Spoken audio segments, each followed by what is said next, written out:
Assalamualaikum, salam sejahtera. Saya Nazri Kaha. Ini agenda awani. Menjelang ketibaan vaksin yang pertama akan sampai ke negara kita, persoalan berkaitan dengan keselamatan, keberkesanan dan apakah efektifnya vaksin COVID-19 yang akan diterima oleh rakyat Malaysia ini terus diangkat, terus diperdebatkan dan banyak sekali persepsi dan juga argumen yang diangkat oleh kelompok-kelompok yang sangsi kepada isu keselamatan dan juga keberkesanan vaksin COVID-19. Ada juga kumpulan yang sedia maklum seperti kumpulan anti-vax ini yang semakin aktif berlegar di media sosial dan cuba mendapatkan sokongan ataupun buy-in dari kalangan rakyat Malaysia bahawa majoriti rakyat Malaysia perlu menolak vaksin kerana kita sendiri ada imuniti, setiap individu ada imuniti dan boleh dirawat dan boleh pulih sepenuhnya tanpa ada vaksin yang perlu diberikan kepada mereka. Itu antara poin ataupun fakta yang diberikan oleh kumpulan anti-vaksin ini. Dan ada juga yang mengangkat ubat-ubat tertentu seperti ubat antiviral, ubat anti-malaria yang sebelum ini sudah pun ditolak oleh pakar-pakar perubatan termasuk WHO bahawa tidak ada ujian klinikal dan tidak boleh dikatakan efektif untuk merawat COVID-19 ataupun mencegah COVID-19, tetapi diangkat semula sebagai satu alternatif yang perlu didokong oleh Kementerian Kesihatan Malaysia. Jadi di talian melalui Skype pada malam ini saya akan bercerita lagi tentang keberkesanan, keselamatan dan menjawab tomahan berkaitan dengan vaksin COVID-19 ini bersama Dr. Suhazeli Abdullah, pakar perubatan keluarga kita. Assalamualaikum Dr. Suhazeli. Waalaikumsalam warahmatullahi wabarakatuh. Doktor, semakin hampir kita ingin lihat ketibaan vaksin COVID-19 ke negara kita Malaysia yang dikatakan pada hujung Februari ini, semakin banyak persoalan dan juga pandangan-pandangan mereka yang tidak bersetuju dan menolak vaksin ini mula ataupun sudah semakin kuat berlegar di kalangan kita sama ada di media ataupun di media sosial. Jadi apa yang maksud yang boleh kita baca daripada gerakan dan cuba menimbulkan kesangsian, kerisauan, keresahan bahawa vaksin ini sebenarnya tidak selamat? Apa yang boleh dikatakan permulaannya, Dr. Suhazeli? Baik, terima kasih. Dia punya isu berkaitan dengan penolakan vaksinasi ini bukan satu isu yang baru. Dia sejak daripada sekian lama sudah wujud golongan yang menentang bukan saja timbulnya vaksin COVID-19 tetapi vaksin-vaksin yang sebelum daripada ini pun sudah ada gerakan itu. Cuma apabila kita banyak memperdebatkan isu berkaitan dengan bagaimana cara dan ikhtiar untuk menghapuskan COVID-19 ini dan salah satu daripada kaedahnya adalah vaksinasi, dan di sinilah golongan-golongan seperti yang menentang penolakan itu mula timbul kembali, mula meragu iman masyarakat kembali berkaitan dengan keberkesanan dan sebagainya. Kita tak boleh lari daripada sains, di mana sains ini akan menjanjikan dan menemukan jawapan demi jawapan. Jikalau sains itu tidak menemukan jawapan, kita akan terus mengkaji dan terus mengkaji. Dan daripada hasil kajian itulah yang kita persembahkan kepada masyarakat dan kepada rakyat. Apabila kita melihat kepada isu yang spesifik pada kali ini berkaitan dengan vaksin COVID-19 ini, memang sudah terbukti melalui kajian yang telah dijalankan oleh pengeluar-pengeluar vaksin dalam seluruh dunia. Sebagai contohnya, vaksin Pfizer yang kita akan terima pada akhir bulan ini juga telah dibuktikan melalui fasa 1, fasa 2 dan melepasi fasa 3 sekarang ini, 95% adalah efikasinya, keberkesanannya di situ. Di sini tidak ada lagi kita boleh timbul keraguan berkaitan dengan itu. Cumanya nanti adalah untuk kita terima ataupun tidak. Okey, soalan seterusnya kepada Dr. Suhazeli.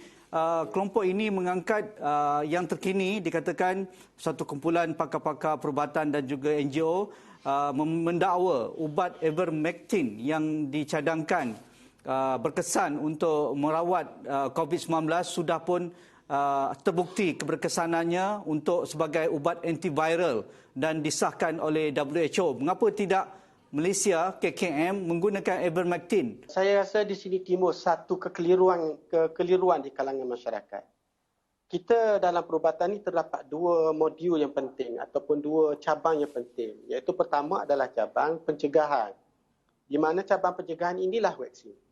Yang kedua adalah cabang rawatan. Kita merawat. Kalau pesakit dijangkiti oleh COVID, kita merawat. Seperti mana yang disebut bahawa terdapat beberapa ubat tertentu yang berada sekarang ni, berada dalam pipeline, berada dalam arus untuk proses uji kaji. Sebagai contohnya, Saudara Nazri ada sebut tadi berkaitan dengan ivermectin. Ya betul, ada kajian. Tapi dia masih lagi dalam fasa kajian. Dia masih lagi tidak dibuktikan secara meluas. Dan di sinilah kita kena melihat kembali kepada scientific evidence-based medicine, di mana kita perlu kaji. Dan dah ada kajian. Kajian yang dibuat adalah dalam skala yang kecil. Kita perlu lagi mengkaji kepada skala yang lebih besar. Tidak seperti mana dalam konsep yang merawat, yang saya kata ikhtiar tadi, seperti vaksin, telah diwujudkan kajian yang sudah berskala besar. Sehingga sebagai contohnya Pfizer sendiri, sehingga 43,000 subjek kajian. Begitu juga dengan Moderna sampai ke 30,000 lebih. Dan juga beberapa vaksin yang lain telah banyak dijalankan kajian dan telah membuktikan bahawa ianya adalah berkesan. Saya tidak menafikan bahawa mungkin pada satu masa nanti mungkin akan diterima. Tetapi mestilah melepasi fasa-fasa yang sepatutnya. Sebagaimana yang saya sebutkan tadilah. Ikut scientific based evidence. Maksudnya kita bermula fasa 1, fasa 2, fasa 3 dan sama juga dengan ubat-ubatan yang didakwalah sebagai contohnya anti-malaria. Juga dia pasti tidak berkesan. Sebab anti-malaria kloroquine itu telah pun digunakan dalam negara kita. Kita telah bersama dalam fasa kajian diberi nama Solidarity, di mana dalam Solidarity itu termasuk anti-malaria digunakan, tidak mendatangkan kesan. Begitu juga dakwaan yang mengatakan ivermectin. Mungkin dalam negara kita masih lagi belum dipropos lagi. Jadi kalau mana-mana pihak yang mendakwa bahawa kajian itu telah berkesan di mana-mana, sila bawakan bukti itu ataupun sila cadangkan kepada pihak kementerian supaya diadakan kajian demi kajian. Supaya kita sama-sama sekarang ini mencari solusi yang terbaik kepada masyarakat dan kepada rakyat. Okey, cuba Dr. Swazili jelaskan lebih lanjut dua konsep ini. Mungkin ramai di luar sana seperti yang dikatakan tadi bahawa kita terkeliru dengan isu berkaitan dengan rawatan dan juga pencegahan. Jadi yang diangkat oleh kelompok yang menolak vaksin ini adalah mereka merujuk kepada rawatan. Sedangkan kita tahu COVID-19 sekarang kita dalam situasi untuk mencegah supaya kita boleh kembali kepada hidup normal sebelum ketibaan ataupun pandemik COVID-19 ini melanda dunia. Adakah begitu dan bagaimana perlu dijelaskan sebaik mungkin kepada masyarakat, Dr. Swazili? Ya, betul. Di sini saya rasa bagus dengan soalan yang dikemukakan itu. Kita setakat ini masih lagi menggunakan konsep FTTISS. Di mana ini adalah konsep umum yang diterima pakai oleh seluruh dunia. Di mana kita dalam mencegah wabak ini tidak merebak dalam masyarakat, kita kena find. Find maksud kita mencari orang yang dijangkiti. Lepas tu kita kena test dia. Lepas tu kita kena trace. Maksudnya kalau test positif, kita kena trace orang yang dijangkiti. Kita trace seperti biasalah, close contact dan sebagainya. Lepas tu kita isolate dan baru kita menggunakan support system. Support system ni terlalu besar dan di sinilah melibatkan rawatan. Setakat ini kita menggunakan rawatan-rawatan yang tidak spesifik untuk membunuh virus COVID. Tetapi kita hanya membantu, sebab itu dipanggil support system tu, membantu bagi oksigen, kita bantu bagi anti radang, kita bantu bagi untuk mencairkan darah supaya bebanan yang diterima oleh pesakit yang dimasukkan ke ward-ward kritikal dapat dikurangkan. Sementara dalam masa yang sama, kajian demi kajian yang melibatkan ubat-ubatan untuk membunuh COVID-19 itu terus dijalankan. Bukan saja dalam negara kita, tapi di seluruh dunia. Dan negara kita juga terlibat dalam beberapa kajian. Itu maksudnya SS ataupun isolation dengan support system. Dalam masa yang sama, kita tak boleh hanya terhenti setakat itu. Kita kena tengok juga dari sudut pencegahan. Nah, inilah yang mungkin ramai di antara kita yang lupa dan leka. Pencegahan ini selain daripada kita kena pakai mask, selain daripada kita kena adakan jarak, distancing dan sebagainya, ikut SOP, buat PKP. Itu salah satu measures yang digunakan di kesihatan awam. Selain daripada itu adalah kita mencegah melalui pemberian vaksinasi. Saya rasa ini adalah perlu jelas di kalangan masyarakat supaya kita tidak mengambil satu angle saja, tetapi kita merawat manusia itu secara keseluruhannya.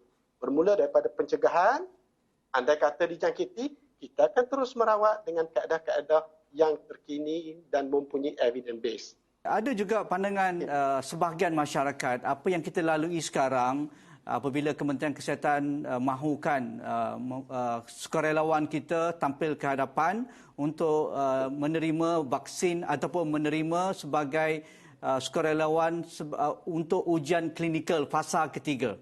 Kelompok ini mendakwa ribuan yang datang ke hadapan sekarang di seluruh negara untuk terlibat dalam ujian klinikal ini seperti mereka ini seperti tikus makmal, iaitu mereka yang akan menerima vaksin dan mungkin akan ada tidak selamat ataupun tidak akan isu keselamatan akan timbul kemudian.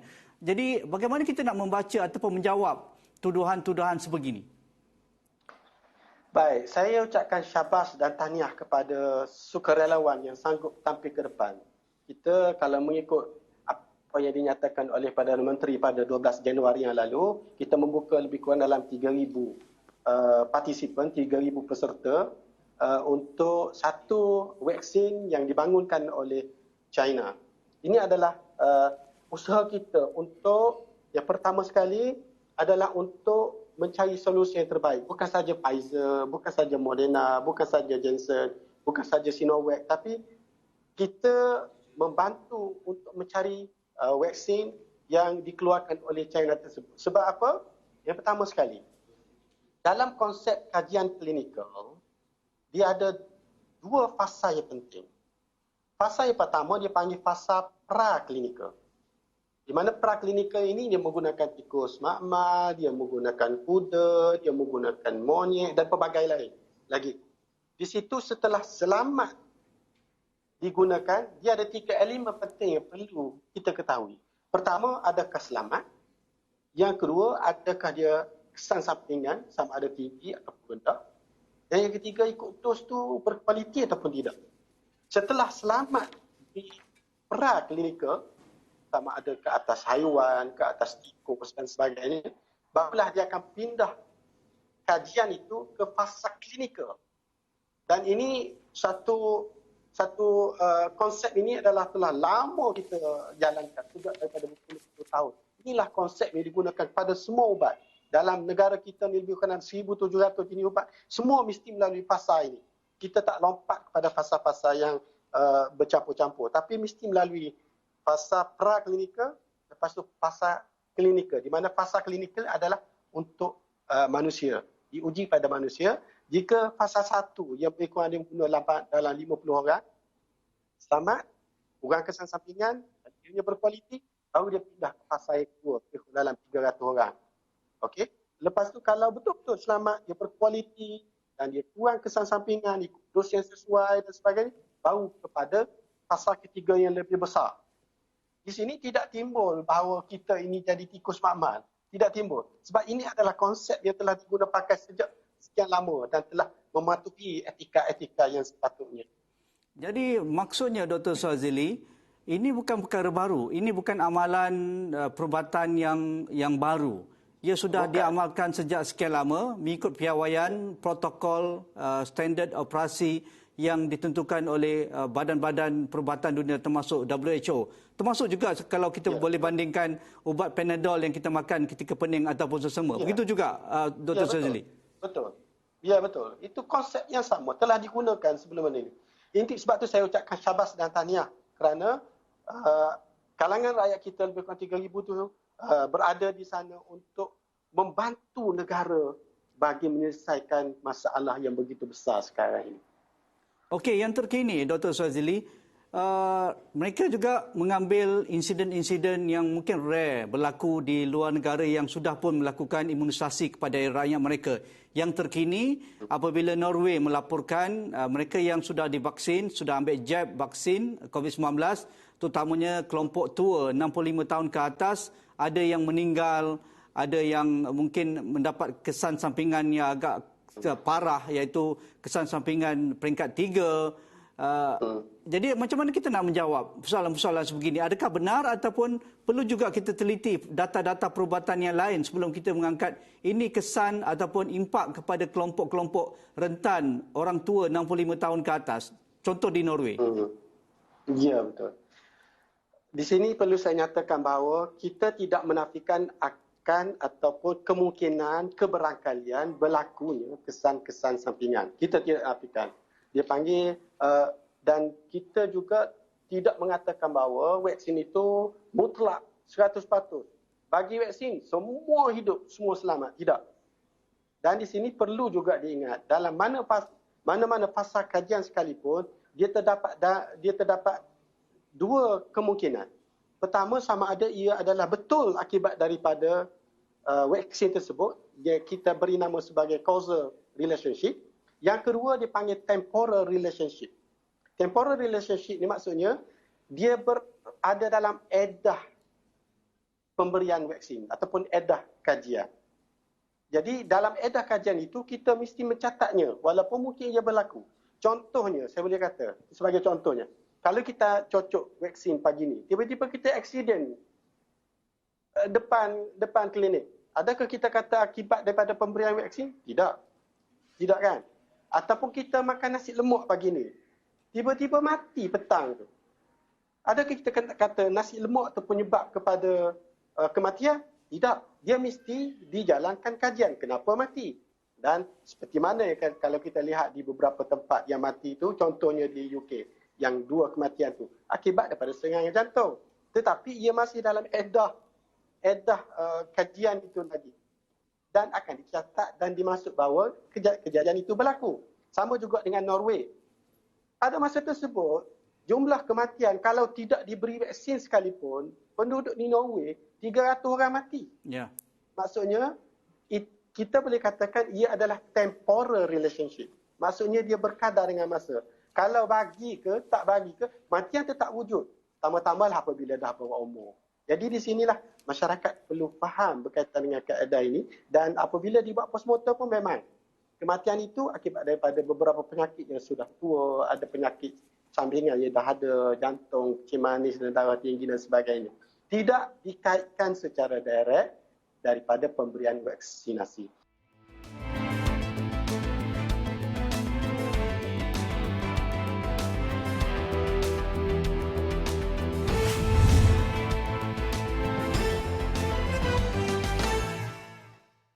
Kebimbangan juga diangkat apabila berita yang dilaporkan di United Kingdom, Pfizer dan juga vaksin yang dikeluarkan oleh AstraZeneca dikatakan tidak mungkin kurang berkesan untuk pesakit-pesakit ringan dan juga sederhana. Itu dilaporkan juga di Afrika Selatan kerana varian COVID-19 Afrika Selatan ia lebih infectious ataupun lebih dijangkiti seperti super spreader dan juga dibimbangkan kerana ketika kajian klinikal varian ini tidak muncul. Jadi sudah ada kebimbangan bahawa kalau kita terima pun vaksin daripada AstraZeneca ataupun dari Pfizer ini ia tidak akan mampu untuk lebih efektif ataupun efektif melawan varian Afrika Selatan seperti contoh itu.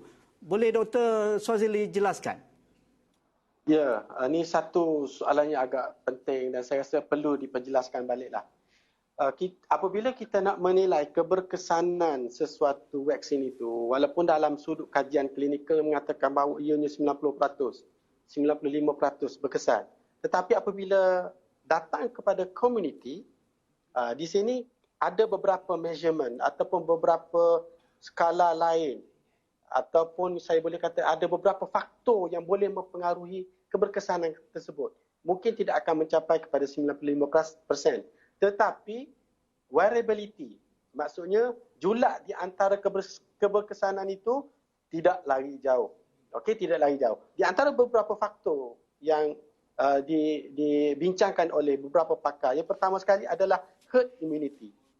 Di sini kita memerlukan pemberian vaksin at least paling minima dalam negara kita, paling minima dalam 70%. Sebab itulah kerajaan telah menjanjikan bahawa insya-Allah akan bagi vaksin pada rakyat negara kita 70 hingga 80%. Di mana apabila berlakunya imuniti kelompok, COVID-19, virus itu akan makin berkurangan dalam masyarakat dan jumlah yang dijangkiti juga akan makin menurun, makin menurun. Itu yang pertama. Yang kedua adalah kaedah handling, kaedah pengendalian vaksin tersebut. Ni melibatkan klinik dan sebagainya. Sama ada waktu dicocok tu dia menggunakan semasa dibawa tu cold chain dipatuhi ataupun tidak. Maksudnya sistem sejuk beku tu dipatuhi atau tidak. Semasa cara cocok tu mengikut kaedah yang betul atau tidak. Yang ini juga boleh mempengaruhi sedikit sebanyak. Dan yang ketiga sekali adalah beberapa variability. Kalau ujian vaksin tersebut dilakukan di negara barat, tapi apabila tim kita buat dalam negara kita, variability maksudnya dari segi perbezaan, dari segi suasana kita berbeza, kita panas, kat sana sejuk dan sebagainya. Tetapi kajian mendapati bahawa variability tersebut tidak lari jauh. Apa yang dikatakan oleh WHO melebihi 50%.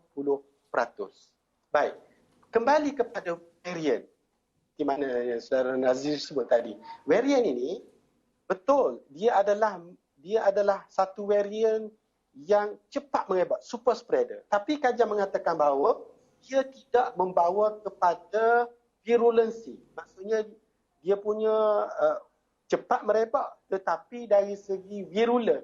Maksudnya keganasan dia untuk menyebabkan seseorang itu boleh menyebabkan masuk ward, perlu oksigen, meninggal dan sebagainya adalah sama seperti dengan COVID yang sedia ada. Cuma dari segi cepat merebak ada. Ya, mungkin akhir sekali soalan saya kepada Dr. Swazili berkaitan dengan keberkesanan dan juga imuniti apabila pesakit ataupun warga negara sudah mendapatkan imunisasi COVID-19 ini. Adakah tempoh yang akan kita lalui bahawa kita tidak akan dijangkiti dalam masa 5 bulan selepas kita mungkin cadangannya kita perlu dapat 2 dos kan doktor? 1 dos pertama ya, selepas betul. 5 minggu kita perlu ambil dos kedua. Kalau itu dapat dilakukan ya, maka kita akan mencapai imuniti dan kalau majoriti sudah mencapai 85% kita ada imuniti kelompok. Tetapi ada juga kajian mengatakan ada kegusaran dalam tempoh 5 bulan kita akan dijangkiti semula. Pandangan Dr. Swazili? Ya, betul. Inilah yang menjadi satu kebimbangan bagi kita. Kalaulah ramai di kalangan kita yang menolak, tidak sampai pun 50%, tidak sampai pun 60% atau 70%, maksudnya lubang lompang-lompang yang menyebabkan virus itu boleh masuk agak tinggi. Dan resiko untuk dijangkiti juga adalah tinggi. Walaupun di kalangan sebahagian besar daripada kita telah dilindungi oleh vaksin, tetapi sebahagian yang lain lagi masih lagi terdedah. Dan ini adalah kita minta jauh boleh menjadi punca kepada runtuhnya herd immunity itu.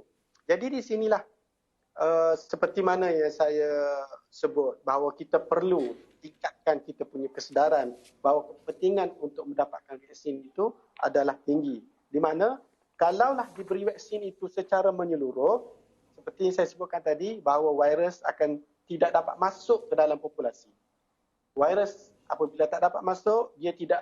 Sebagaimana kita tahu bahawa badan kita ni adalah perumah bagi virus. Yeah. Kalau tak dapat masuk dalam kita, so dia akan berada di persekitaran dan dia akan mati. Dan akhirnya dia akan makin menurun. Dan kita punya protection makin meningkat dan penyakit juga, COVID-19 juga akan makin menurun. Saya tidak pasti sebab COVID-19 ini adalah satu benda yang baru. Saya tidak boleh menjangka berapa lama. 5 bulan, setahun, saya tidak pasti. Sebab benda ni yang baru dan kita perlu melihat dari masa ke semasa. Dapatan demi dapatan kita lihat dari masa ke semasa. 2 perkara yang penting di sini. Kita mesti berpegang kepada sains. Di mana sains ini akan melihat data-data berkaitan dengan keberkesanan dan sebagainya. Apabila melibatkan bahan yang biasa juga dipertikaikan oleh orang, kita merujuk kepada ahli yang pakar iaitu Majlis Fatwa. Dan Majlis Fatwa juga telah mengeluarkan fatwa bahawa ia adalah halal digunakan dan menggalakkan masyarakat menggunakan demi kebaikan dan kemaslahatan ummah itu sendiri. Kita mungkin sudah tak nak hidup dalam keadaan begini. dalam keadaan dia dikepung, PKP dan sebagainya. Jadi apabila insya-Allah dengan hadirnya vaksin, insya-Allah akan ada sinar harapan di hadapan kita akan berada dalam keadaan yang makin baik di masa depan. Wallahu a'lam. Terima kasih. Cantik perbincangan kita pada petang ini, Dr. Swazili Abdullah. Terima kasih. Mungkin kita akan jemput lagi dalam isu-isu yang berkaitan dengan imunisasi vaksin dalam minggu-minggu mendatang. Terima kasih sekali lagi, Dr. Swazili Abdullah, pakar perubatan keluarga. Itu saja agenda awal ini pada malam ini. Sekian. Assalamualaikum. Kita jumpa lagi.